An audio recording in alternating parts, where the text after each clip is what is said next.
Okay, so hello everyone. Good morning. So I will discuss disorders of secondary hemostasis. So our quiz for disorders of secondary hemostasis will be on Wednesday, no? So sa schedule ko siya maybe um mga 9 to 9:30. Pero dagdagan naman natin yung duration, no? Gagawin ko siyang 15 minutes na duration. Okay? So, let's start. Disorders of secondary hemostasis. So, dahil secondary hemostasis to, no, yung mga problema naman dito is yung mga clotting factors natin. So, mainly, no, yung mga problema dito ay mga related, kumbaga sa mga extrinsic, intrinsic pathway, common pathway, no? So, malalaman mo dito kung ano rin yung mga laboratory test na maapektuhan kapag merong problema sa clotting factor na yun. Okay? So, hemorrhage, it is a severe form of bleeding that requires immediate intervention and transfusion. So, bakit nga ba natin binanggit si hemorrhage? Kasi, class, no, yung mga people with disorders of secondary hemostasis, nagkakaroon sila ng hemorrhage or kaya naman nagkakaroon ng pagdudugo bigla, nagbi-bleed sila ng malala. Yung malala talagang bleeding, no? Yung kahit wala silang ginagawa, nagkakaroon ng internal bleeding kasi nga may problema sa clotting factors. Okay?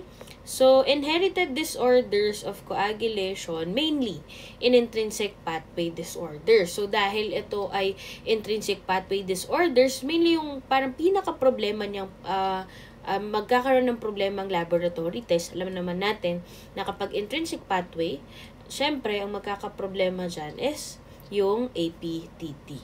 Okay? So, number 1 is prekallikrein or Fletcher factor deficiency. So, ano nangyayari sa mga patients with prekallikrein or Fletcher factor deficiency? Nagkakaroon sila ng deep vein thrombosis, no, or DVT na tinatawag. So, kung mapapansin natin, no, ang normal na itsura ng veins, no, yung flow ng vein mo, etong nandito sa picture, yun na yung normal, no, nagpe-free flow lang yung blood natin. And then kapag may deep vein thrombosis, nagkakaroon ng mga detached blood clot or mga may parang nakadikit na blood clot sa mga veins, no? Mainly, class, ang nagkakaroon ng DVT or deep vein thrombosis, tandaan nyo to, madalas nagkakaroon sa legs, no? Nagkakaroon ng DVT sa legs. Bakit sa legs? Kasi 'di ba, kapag ikaw ay nakatayo, syempre, yung pressure ng katawan mo ay napupunta sa legs mo. Kaya 'di ba, minsan kapag sobrang tagal mo nakatayo, sobrang tagal mong nakapila, 'di ba? Sumasakit yung paa mo kasi nga yung pressure ng weight mo ay nandun napupunta sa paa. So, madalas nagkakaroon ng deep vein thrombosis yung isang tao, madalas po na nagkakaroon sa legs na part or leg na part ng mga pasyente. Okay? So, prekallikrein Fletcher factor deficiency believed to be transmitted as an autosomal recessive trait. So, laboratory findings are similar to factor 12 deficiency, except that APTT's result is shortened because if the plasma is incubated with a surface activating substance such as kaolin. Okay? So, ang nangyayari kasi dito, no, kaya napoprolong yung APTT kasi nga, syempre, kapag clotting factor, yung prekallikrein, no, or Fletcher factor, saan mo ba siya nakikita? Diba nakikita mo siya? Syempre, mainly sa intrinsic pathway.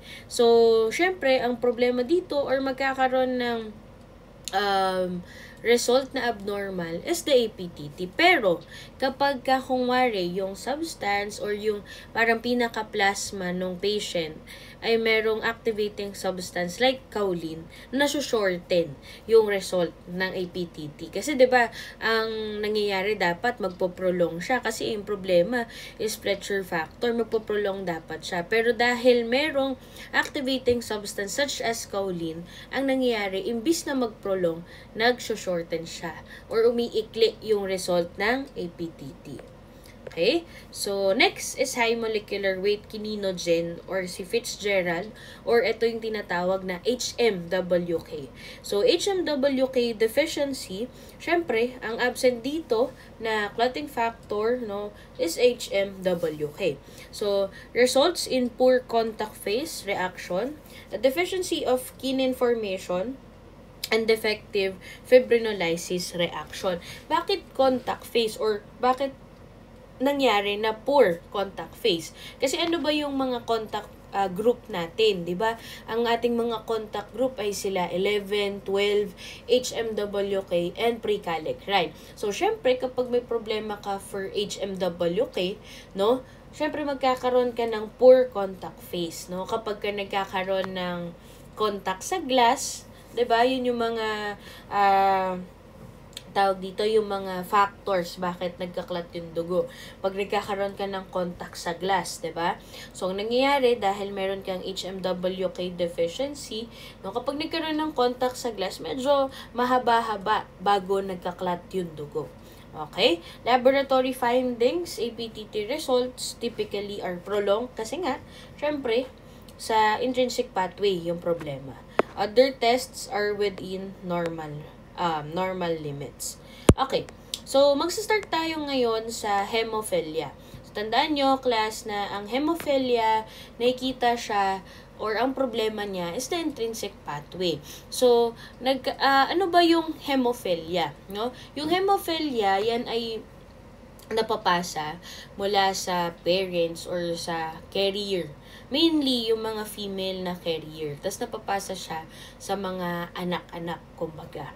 Okay? So, ano ba nangyayari for hemophilia?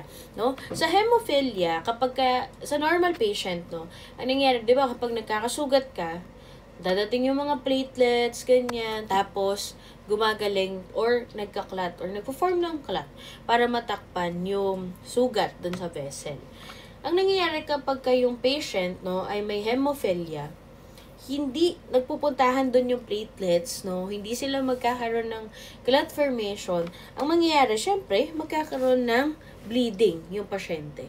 So, patients with hemophilia, nagkakaroon sila ng heavy bleeding, as in yung malalang bleeding, no?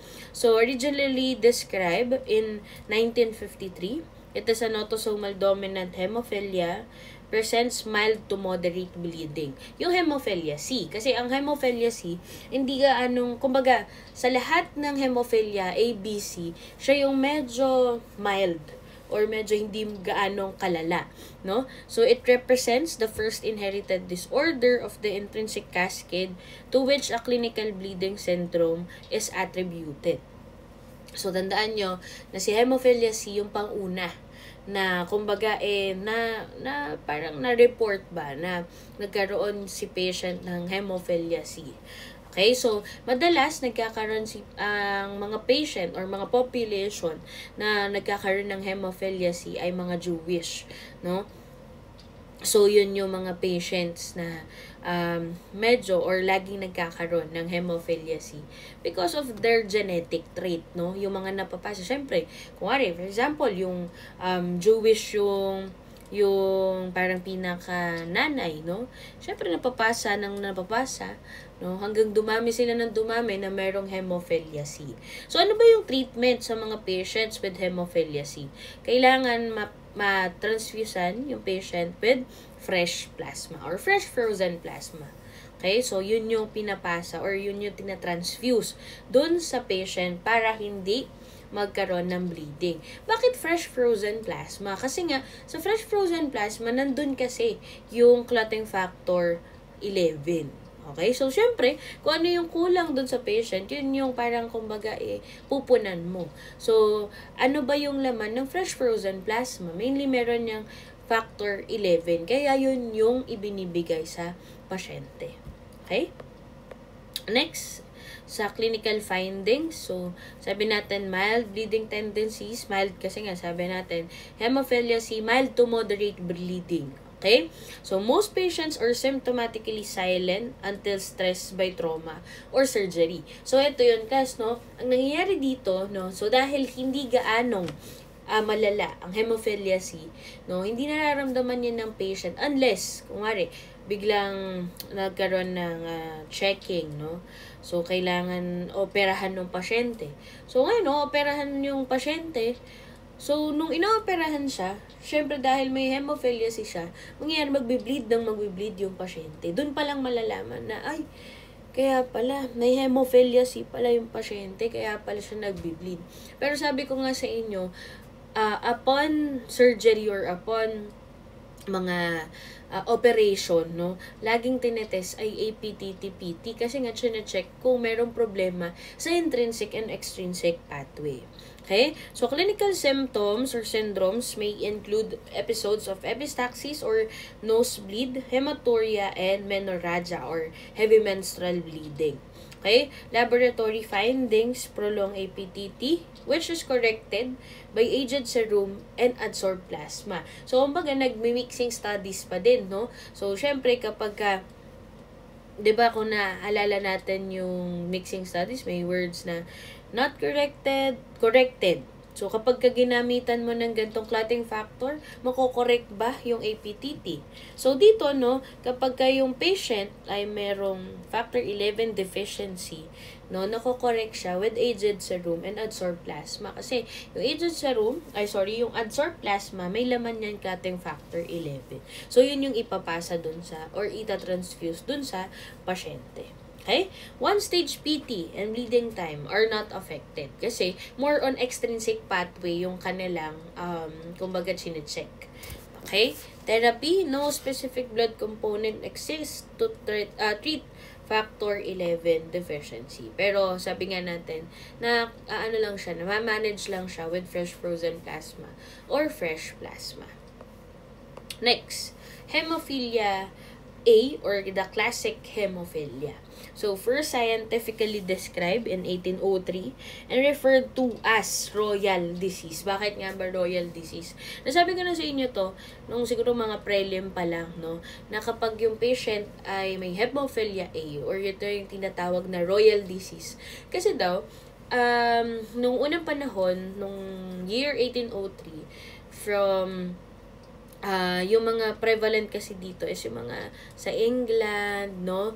Yung mga may queens, yung mga may kings, yan. Kaya siya royal disease, no? Kasi doon siya nanggaling or doon yung unang na-report na meron sa mga queen, no? Sa mga queens, sa mga kings. Pero mainly, nanggaling siya kay Queen Victoria daw. Victoria. Kay Queen Victoria. And then, napasa na sa lalaking anak. Tapos, hanggang napasa na ng pasa sa carrier na anak nung lalaki. No? Pero, no, class, ang alam ko sa ngayon, based on studies, yung mga royal families ngayon, na-stop naman na yung pagkakaroon ng hemophilia A because of other treatments, no, or dun sa pagmamanage, no. So, hindi naman lahat, kumbaga, ng mga sa royal family ay merong hemophilia A, no. So, madalas naman dyan, na-stop na siya. Okay? So, it is a sex-linked disorder transmitted on an X chromosome by carrier woman to their son. So, ito yung sinasabi ko sa inyo, no. Carrier yung nanay, specifically si Queen Victoria yung nauna doon. And then, napasa niya doon sa kanyang lalaking anak. Tapos, syempre, nagkaroon ng asawa yung lalaking anak niya. Tapos, may mga babae na naging anak. So, yung babaeng anak, no, pwede yun maging carrier. Tapos, yung mga susunod na henerasyon or susunod na mga anak, pwede yun magkaroon ng hemophilia A. Pero nga, sabi ko nga sa inyo, sa ngayon, based on studies na tigil naman na yung parang hemophilia A ng mga royal family. Okay? So, kaya siya royal disease kasi galing talaga siya sa mga royal family or sa royal family. Okay? So, factor 8 deficiency or hemophilia A or classic hemophilia. So, this is the nomenclature of factor 8 of the International Committee on Thrombosis and Hemostasis. Kumbaga, kapag nakita mo, clotting factor 8 tapos may nakakabit na VWF. So, ito yung meaning nun, no? So, kapag clotting factor 8 / von Willebrand factor, So, ibig sabihin, no? So, the entire molecules as it circulates in the plasma, no? Ibig sabihin, merong clotting factor 8 and may portion ng von Willebrand factor. Okay? And then dito sa clotting factor 8, tas may colon, tapos von Willebrand factor. Ibig sabihin nito, no?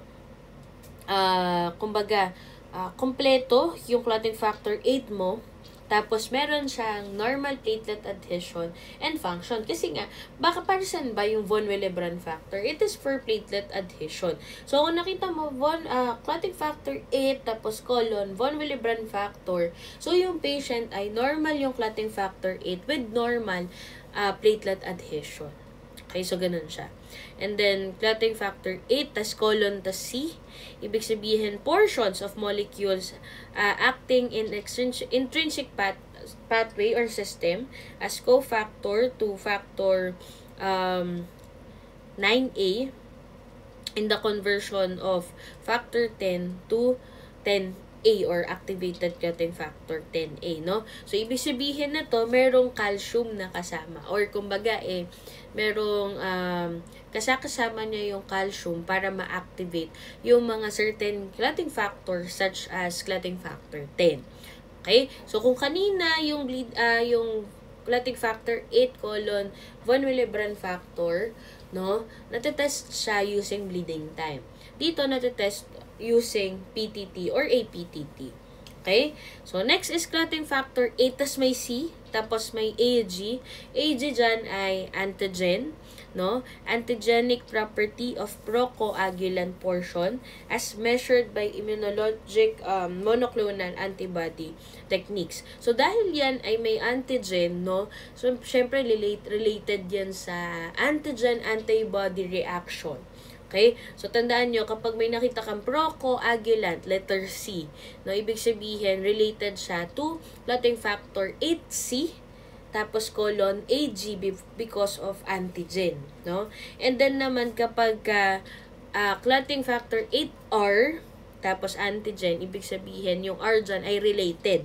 Ibig sabihin, parang same lang din naman siya, na parang may antigen-antibody reaction. Pero, dito, kumbaga, meron daw sabi, large von Willebrand factor portion of the molecule and measured by immunologic techniques of Laurel Racket or immunoradiometric assay or yung mga RIA na tinatawag, no? Or yung mga radioimmunoassay. Okay? So, kapag may R, ibig sabihin related antigen, natetest siya using Laurel Racket or RIA. Okay? Pagka C, procoagulant. Okay? So, kapag naman clotting factor R, tapos RCO, ibig sabihin, ristocitin naman yun. Okay? Ristocitin cofactor, kaya siya RCO. Okay? Ristocitin cofactor activity. Okay? So, yun yung chinecheck naman kapag ganyan yung nomenclature. Okay? So, next is clotting factor 8 na mga clinical findings, no? So, bleeding diathesis arises from decrease or defective factor 8C. Bakit nagkakaroon ng decrease factor 8C, no? Kasi syempre, kapag yung patient ay may hemophilia A, ang problema dyan is clotting factor 8. So, syempre, kung yun yung problema, bababa po talaga siya. Okay? So, bleeding into soft tissues or joints, epistaxis, hematuria, GIT, bleeding, no? Nagkakaroon ng hemorrhage. Sabi ko nga sa inyo, nagkakaroon ka ng hemorrhage or bleeding kahit internally, no? Kahit sa loob ng katawan mo, nagkakaroon ka ng internal bleeding. Okay? So, joints of the knee or yung tinatawag na hemarthrosis, no? Elbow, ankle, shoulder are the most vulnerable parts of the patient. Sipin mo, wala kang ginagawa, no? So, yung normal na mga yung sa joints, yung parang lubricant sa joints natin, no? So, ang normal na kulay nito, parang may kita mo na medyo grayish, diba? Kulay gray. Pero kapag mga patients with hemophilia, ang kulay pula. Kasi nagbe-bleed yung mga joints or yung parang pinakapampadulas sa joints natin. Okay? Repeated hemarthrosis can cripple and deform the patient. Tragically, 70% of hemophiliacs treated before 1984 are HIV positive and have died from AIDS. Isipin mo, no? May HIV na nga or may AIDS na nga yung pasyente, may hemophilia pa. No? So, mamamatay talaga yung pasyente. Undetected, madalas yung hemophilia. Akala nila AIDS lang. Yung pala yung patient kaya nag-bleed. It is because of may hemophilia yung pasyente na yun. Okay? So, therapy, cryoprecipitate product infusion to replace factor 8C. And then, for milder cases, yung hindi naman gaano nagbi-bleed yung patient, bibigyan lang sila ng DDAF. Okay? Intravenous administration yung DDAF plus. Okay, factor assays used to monitor therapeutic progress of patients. When you say factor assays, chine-check yung mga clotting factors ng pasyente. Kumbaga kapag transfusion ba siya ng cryoprecipitate o okay ba yung levels ng kanyang factor 8, no? Bakit nga ba cryoprecipitate yung binibigay sa pasyente, no? Cryoprecipitate yung binibigay sa pasyente kasi mataas yung concentration niya ng factor 8. Okay?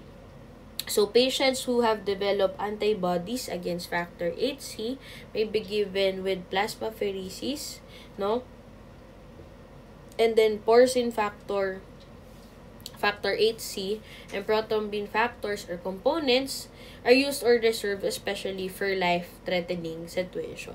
So, kapag kahwari emergency situation, ganyan, porcine factor, clotting factor 8 na yung rekta na binibigay dun sa pasyente. Okay? So, ayan. Next, hemophilia 9 deficiency or hemophilia B or the Christmas disease. Bakit Christmas disease? Diba? Sinabi ko na din to nung prelim, no? Or midterm. So, bakit siya Christmas disease? Kasi, nung unang panahon, nung nagkaroon ng hemophilia B, no? May pinanganak na baby, no? On Christmas Day, no? Kaya siya tinawag na Christmas disease kasi nga na-discover yung hemophilia B noong Christmas. Kaya siya Christmas disease. Pero, always remember na mas malala pa din si hemophilia A, which is yung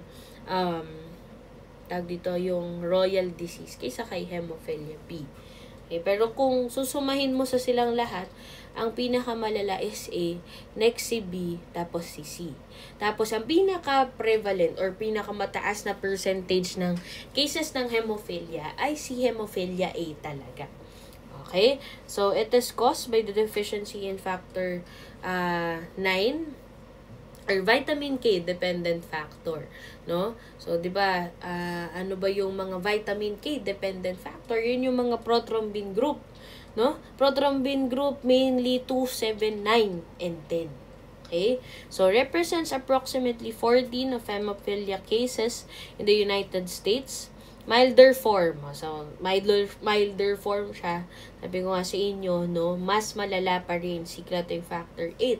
Si von Willebrand factor, no? Or si clotting factor 8, mainly von Willebrand factor. Kasi, mainly yung ginagawa niya is for platelet adhesion. Okay? Deficiency reduces thrombin production and may lead to soft tissue bleeding that is indistinguishable from hemophilia A. Okay? So, 3 variants of the disease based on antigenic reactivity of factor 9. So, ano ba itong mga cross-reactive material positive, cross-reactive material negative, no?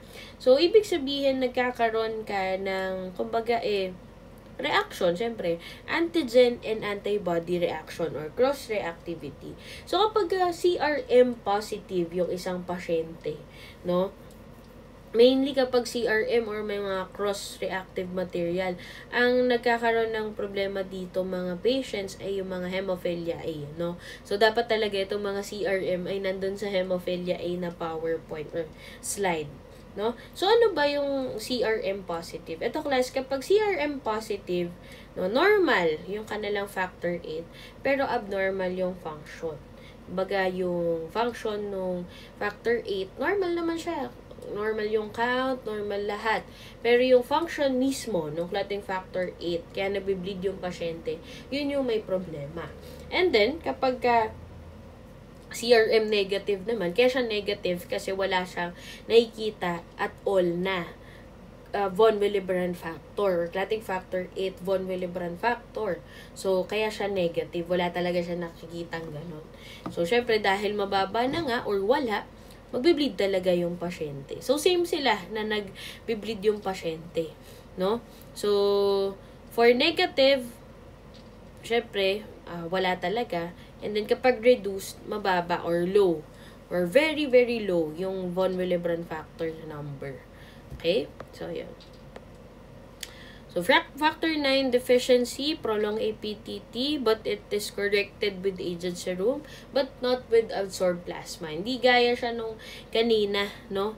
Doon sa hemophilia C, na pwede kang, or prolonged APTT, pero nako-correct siya with aged serum and absorbed plasma. Okay? So, specific factor 9 assay, so, parang yung kanina lang din, pagka emergency situation, life-threatening, no, yung mismo clotting factor yung binibigay doon sa pasyente.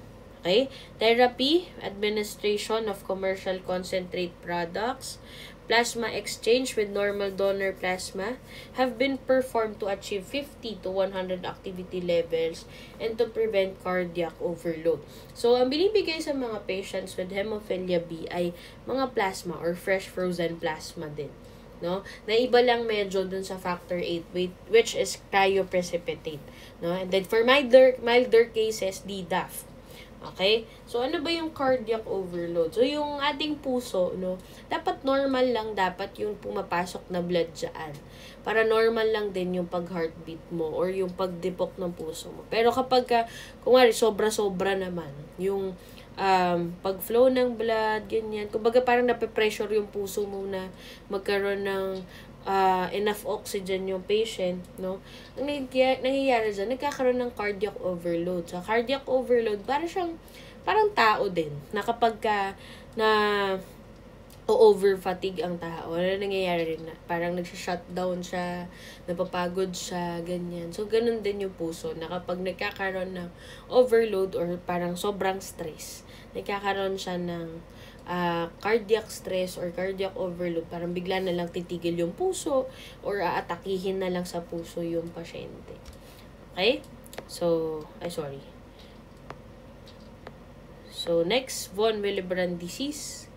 Sabi natin, in 1926, Eric von Willebrand described this disorder as an autosomal dominant disorder that produces a prolonged bleeding time and evidence of vascular fragility. When you say vascular fragility, no, yan yung mga marurupok na vessels.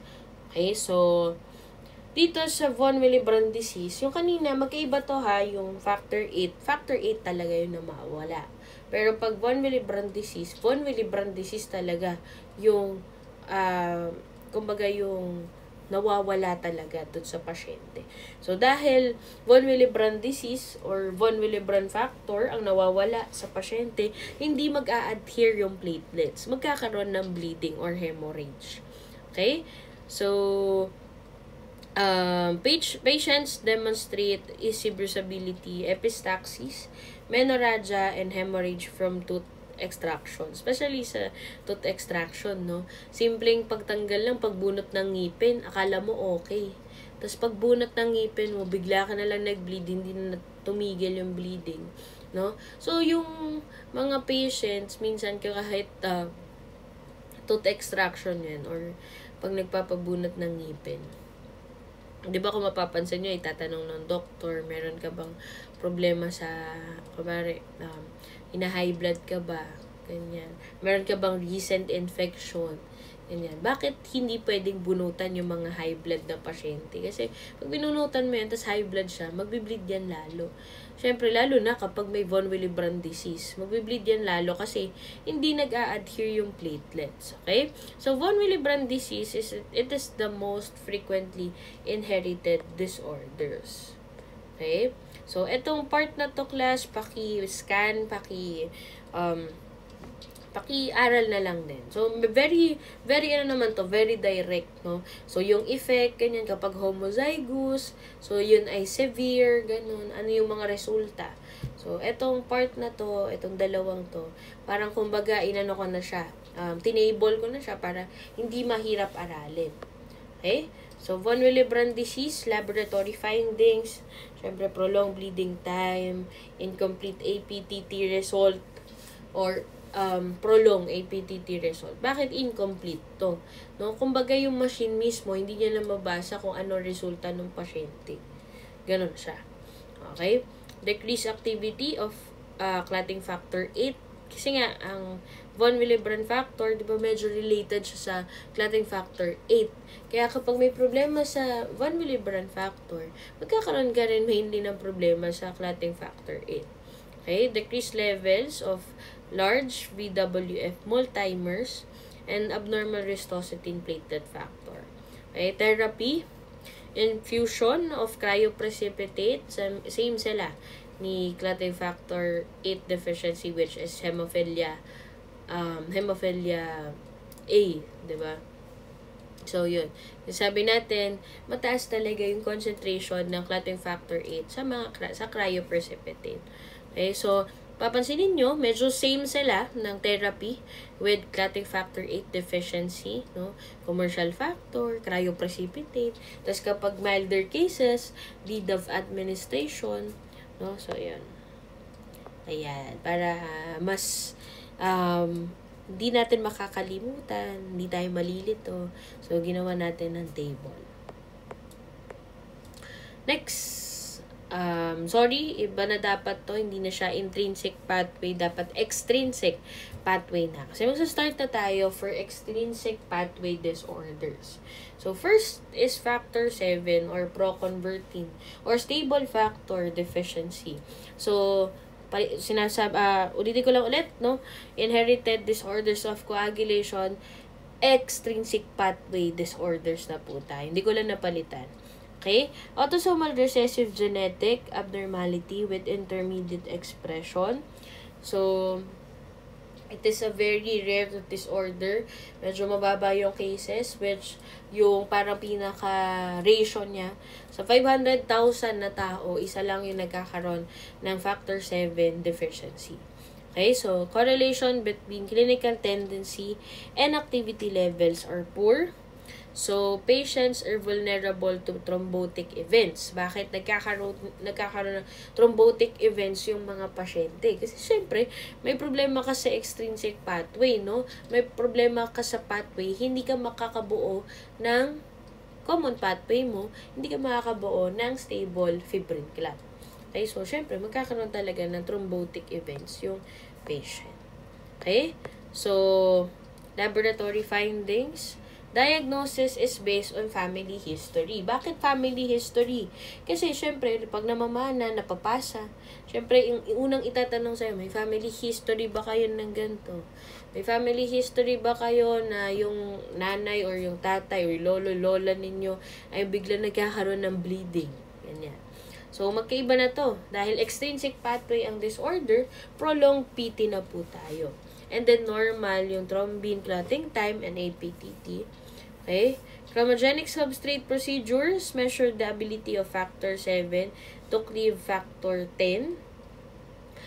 So, tinitignan dito sa chromogenic substrate, no, kung kaya bang ma-convert. Or, di ba, si factor 7, kasama si factor 3, no?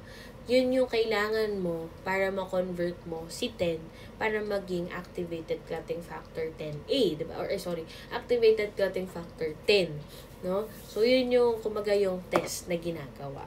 Okay? Increased levels of factor 10 in pregnant women. So, therapy, infusion of donor plasma, serum components or commercial concentrates containing prothrombin complex. Next, factor 10, Stewart-Brauer factor deficiency. So, kasama na si factor 10 sa common pathway. O, hindi ko na naman napalitan, no? Sorry na. Okay, so, inherited disorder of coagulation, common pathway disorders. Okay? So, it is inherited as autosomal trait that is incomplete, recessive, but shows high penetrance. Immune variants also exist. So, ibig sabihin, meron na namang antigen-antibody reaction gaya ng mga clotting factor 8 kanina.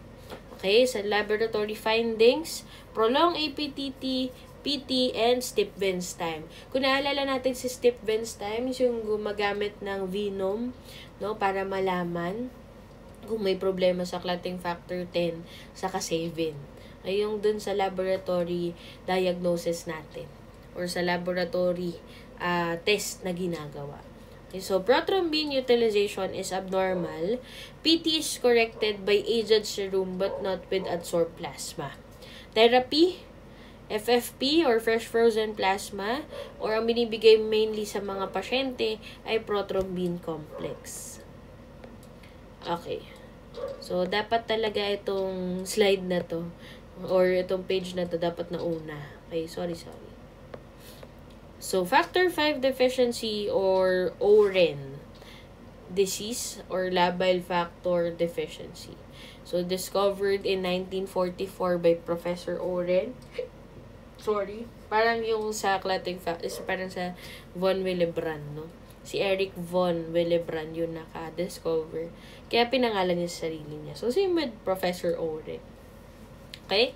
So, also described as deficient in conjunction with factor 8 deficiency due to genetic defect traced to chromosome 18.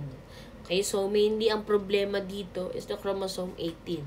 So dahil may problema sa chromosome 18, no, hindi makapag-produce yung katawan mo ng enough factor 5. So dahil hindi makapag-produce ng enough na factor 5, magkakaroon ng problema sa common pathway. Hindi ka magkakaroon ng stable fibrin clot. Okay, so it is an autosomal recessive trait which is most commonly demonstrated by homozygotes and is mild to silent in heterozygotes. Okay, so parang ito ay specific, no? Factor 5 Leiden mutation or R5O6Q. In 1993, a new and very common inherited thrombophilic syndrome was described as activated protein C resistance. So, molecular defect was identified involving the transition of guanine to adenine at nucleotide 1691 of factor 5 gene. So, pag sinabi mong mutation, no, nagkakaroon ng palit-palit. Kaya, nagkaroon na yung patient, nagkaroon yung patient, ng factor 5 Leiden mutation. Okay, so, yun yung mainly na nangyari. Nagkaroon ng mutation yung guanine to adenine, no? Nagkaroon ng pagpapalit.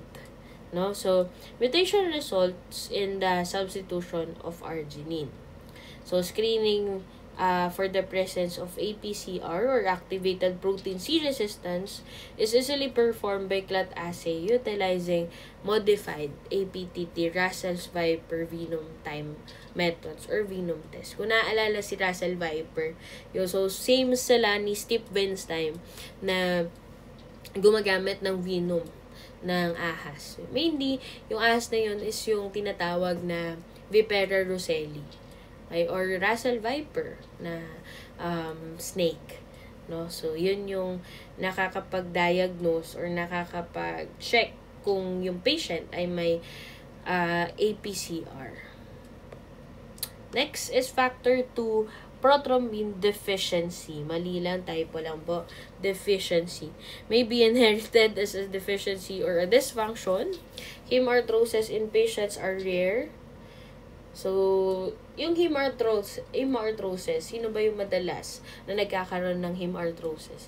Patandaan nyo, si hemophilia A. Diba? Yun yung sa joints, yung madalas nagkakaroon yung mga patient ng hemarthrosis or bleeding between the joints. Okay? So, medication of aspirin may cause serious bleeding. Kasi, sa layman's term, di ba? O ano yung pinapainom kapag masyadong malabnaw yung ay malapot yung dugo. Para maging malabnaw, painumin mo ng aspirin. So, sa layman's term din, pag pinainom mo yan ng aspirin, lalong magbi-bleed yung pasyente kasi parang lalong naging malabnaw yung dugo ng pasyente. Sa layman's term. No? So, ano ba yung factor 2? Prothrombin yan. Yan yung kailangan mo, no? Or yung thrombin, yan yung kailangan mo para ma-convert si factor 1 to maging factor 1A. Diba? Tapos magkakaroon ka ng stable fibrin clot. So, laboratory findings, APTT, 1-stage PT will be prolonged. So, APTT and PT, prolong siya kasi ang problema mo is the common pathway na. Okay? TCT is normal. 2-stage prothrombin method and immune-based factor assay using anti-prothrombin, anti-sera are the diagnostic test procedures. Therapy, FFP ulit, vitamin concentrates. Bakit vitamin concentrates? Kasi kasama si 2, syempre sa prothrombin groups. Sa prothrombin group, which is si prothrombin group ay vitamin K dependent. Diba? 2, 7, 9, and 10. Okay? So, yan. Factor 1 or fibrinogen deficiency.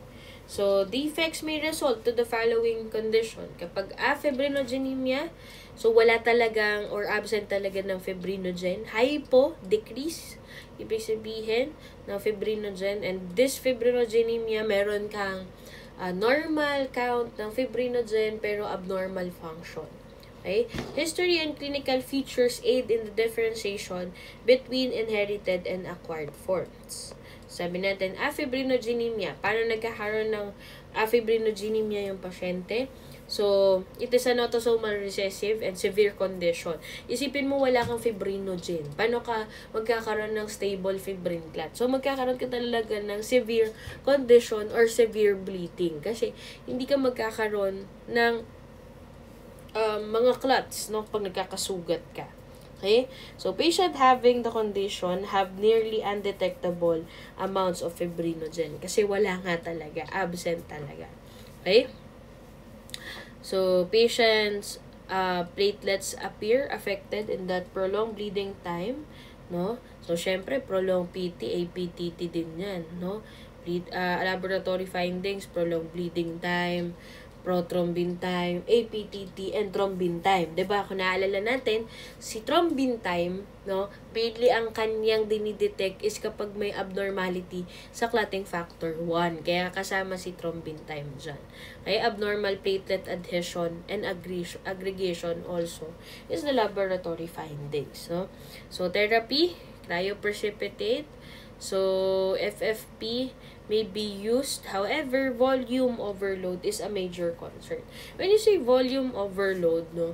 Volume overload, for example, hindi mo naman kailangan masyado ng clotting factor 2. Dahil yung FFP ay may clotting factor 2, pwede kang magkaroon ng volume overload. Pwede kang magkaroon ng sobra-sobra clotting factor 2. Kasi nga, ang problema mo lang naman, clotting factor 1. Dahil si FFP, merong clotting factor 2 din, so madadagdagan yung clotting factor 2 mo, kahit hindi mo naman kailangan. So, yun yung example ng volume overload.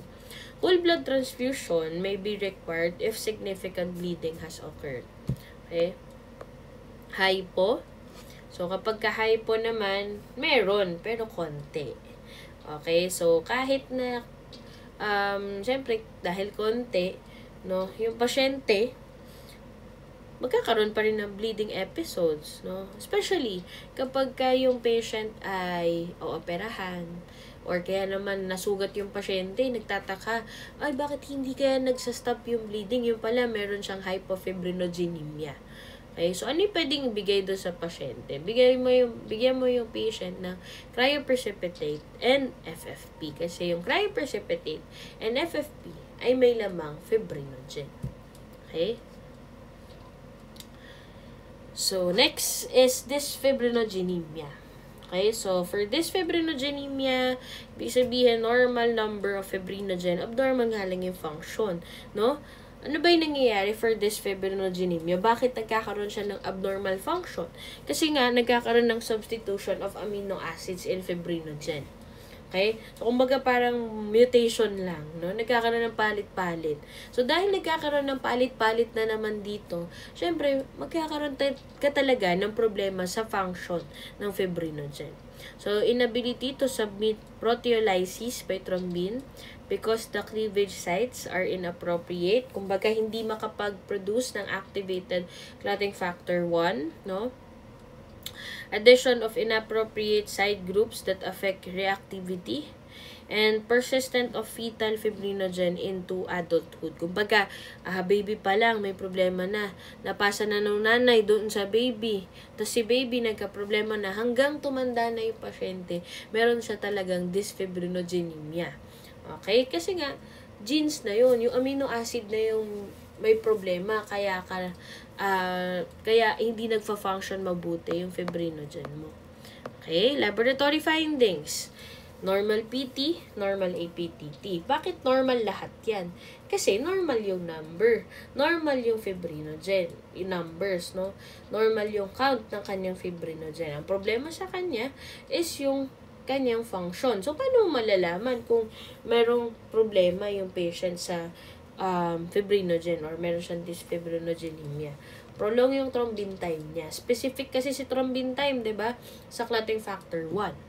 So, next is prolong reptilase or venom clotting time. So, yun yung dalawang pwede mong i-test, no? Dalawang pwede mong gamiting laboratory test to diagnose dysfibrinogenemia.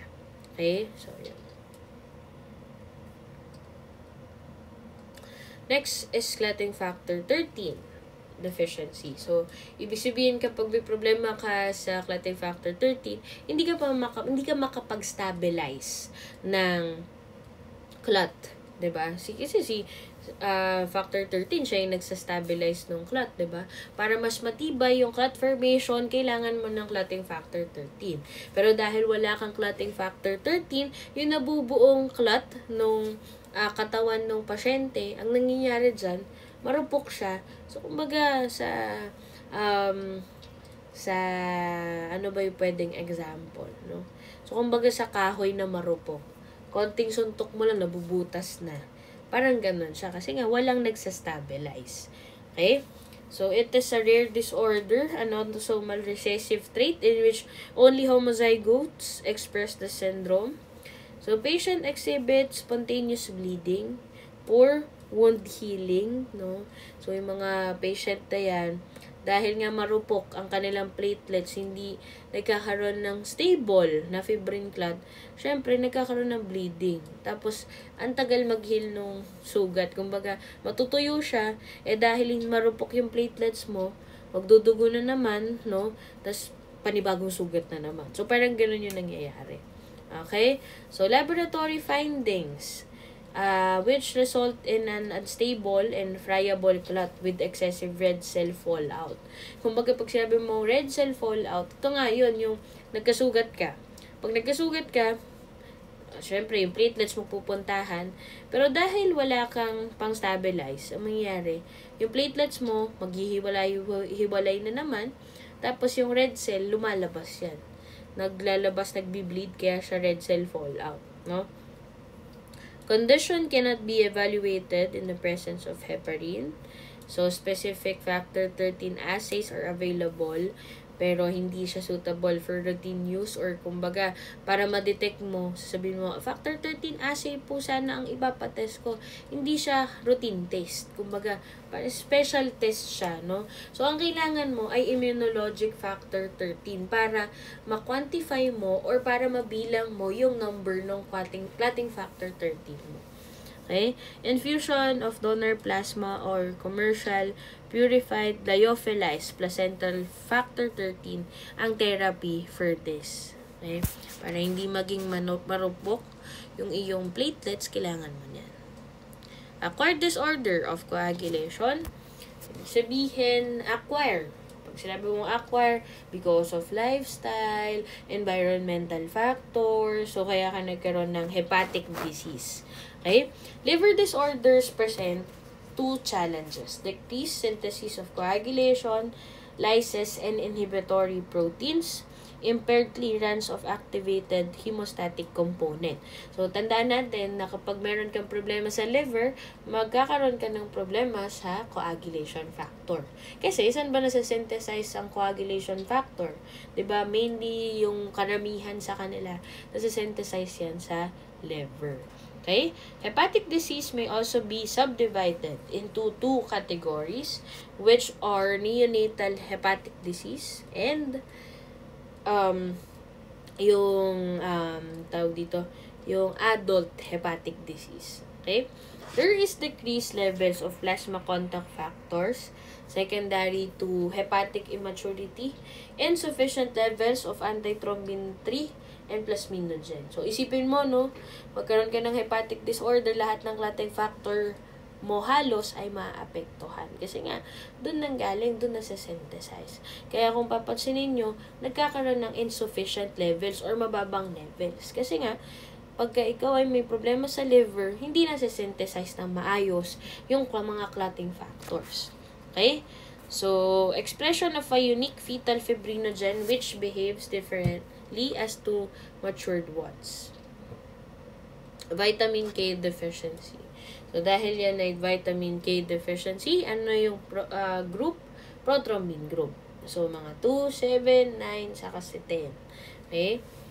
So, deficiency is due to absence of normal flora and GIT due to intake of broad-spectrum antibiotics. So, ayan, mga drug-induced, no? So, nagkakaroon ka ng vitamin K deficiency because of mga drug-induced. May hindi mga antibiotics. No? So, ayan. So, absorption is decreased, no? So, syempre kapag, kumain kang saging, ganyan. Diba yung saging ay mataas sa vitamin K or potassium, ganyan. So, mangyayari, dahil hindi naman na-absorb ng katawan mo, no, magkakaroon ka ng mababang vitamin K. Kasi nga, hindi na-absorb. Ganun din. No? So, number 3, if antagonist drug like coumadin or coumadin is taken by the patient. Mga drug-induced din. No? So, one-stage PT is used to assess levels of vitamin K-dependent factors in the newborn. Next, therapeutic anticoagulation.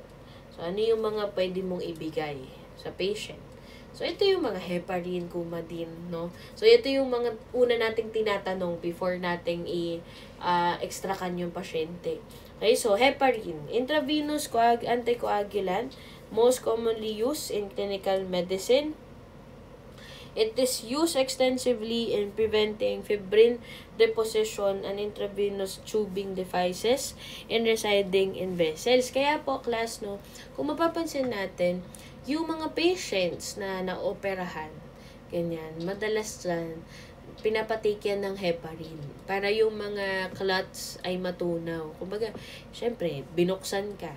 'Di ba? Sabi natin, pag in vitro, ano nangyayari? Nagka-clot yung blood natin kasi nga, nakakalabas yung blood in vitro, no? So, para hindi ka magkaroon ng unwanted clots, matunaw lahat ng clot na medyo nabuo sa katawan mo, binibigyan sila ng heparin. Okay, so yun. So, it is a mucopolysaccharide that acts in conjunction with antithrombin 3 to inhibit most of serine proteases in the coagulation pathways. And then, it is metabolized by the liver and has a half-life of approximately 3 hours. Okay? So, heparin, nasa-synthesize siya sa liver. Kaya nga siya hepa. Hepa, liver. Metabolized by the liver.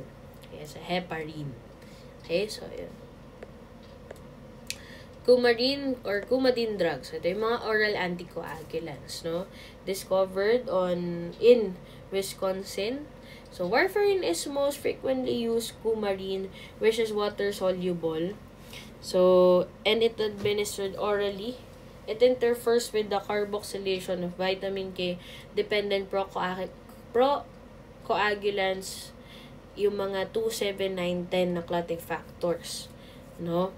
So, kaya class, kapag yung patient, no, umiinom ng coumadin, So, ang nangyayari dyan, nagbe-bleed sila kasi nga parang naapektuhan nila yung pag-clot formation ng prothrombin group. Kasi nagkakaroon ng interference or na ina-interfere nila yung mga clotting factors 2, 7, 9, and 10. So, syempre, pag nai-interrupt yan, hindi ka makakabuo ng stable fibrin clot. Kaya yung mga patients na nag-i-intake ng oral anticoagulants matagal before silang makabuo ng clot or matagal before magkaroon ng clot formation.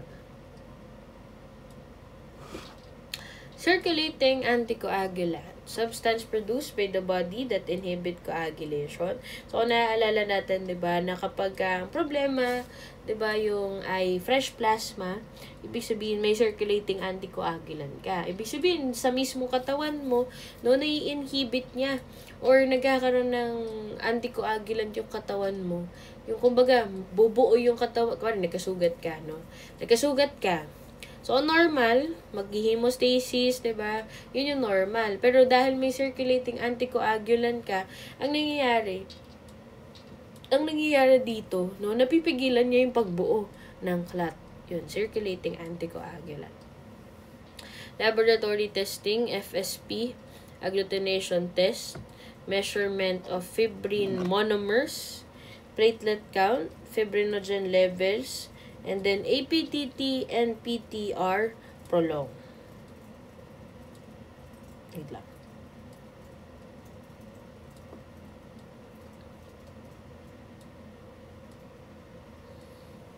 Okay, so, ano ba yung FSP, no? So, check dito kung nade-dissolve ba yung clot, kung bakit kapag nagkakasugat yung patient, bakit kaya siya nade-dissolve. Ganun. So, ito-test kung, baka mamaya may circulating anticoagulant yung patient. So, yun. So, massive transfusion effect, no? Kapag sobra-sobra naman yung nabibigay sa pasyente. Okay? Or ano naman yung pwedeng problema? Excess quantities? Or kaya naman hindi compatible doon sa recipient, yung donor. So, yun. Deficient labile clotting factors or platelet in stored blood. So, yung mga clotting factor 7, labile factors. Yan. Bleeding time is considered a sensitive indicator of depressed platelet function in extensively transfused patients. So, APTT and PT are less sensitive but useful in deciding whether to supplement therapy with cryoprecipitate or FFP. Kumbaga, ano ba yung pwedeng maibigay dun sa patient? So, yung APTT and PT, yung parang key tests para malaman mo kung ano yung pwede mong i-transfuse dun sa patient. Okay? Kasi nga, pag may massive transfusion, may mataas na quantity. So, ano yung dapat ibigay dun sa pasyente para hindi ka magkaroon ng massive transfusion? So, yun. Then, lastly is DIC. No? So, disseminated intravascular coagulation. More on, ibibigay ko na lang yung laboratory findings. Kasi ang DIC naman is yung last week natin, no? Na na-discuss. May DIC na din naman dun. Diba? So, disseminated intravascular coagulation. Laboratory findings, prolonged APTT, thrombin clotting time and prothrombin time, decreased platelet count, 'di ba? Ito yung hinambing natin si DIC with TTP, 'di ba? So, yung DIC may mababang platelet count 'yan. Fibrinogen and antithrombin 3. Elevated FSP or merong mga umiikot-ikot na clots na or unwanted clots. Fibrin monomers and positive D-dimer. Bakit positive D-dimer? Kasi nga, syempre, dahil may unwanted clots ka, magkakaroon ka talaga ng positive D-dimer. Kasi si D-dimer, siyang tumitingin kung meron fibrin degradation products pa, di ba? Or yung mga maliliit na clots. So, syempre, yung mga patients with DIC, may mga maliliit pang clots. Okay? So, therapy, infusion of FFP, platelet concentrate, cryoprecipitate, replacement therapy with blood components are necessary following acute DIC. and then complete profile of coagulation. Kumbaga, check yung buong coagulation factor mo, ano ba yung problema to. Okay? So, yun lang naman yung sa DIC na part. Okay? So, that's all for secondary hemostasis disorders. So, yung quiz natin dito, ulitin ko lang ulit sa Wednesday night. Okay? 9 to 9:30 with 15 minutes duration. Okay, so, 15 minutes na yun. Ha? Okay, so, yun. So, yun lang naman for our topic. Thank you very much for listening.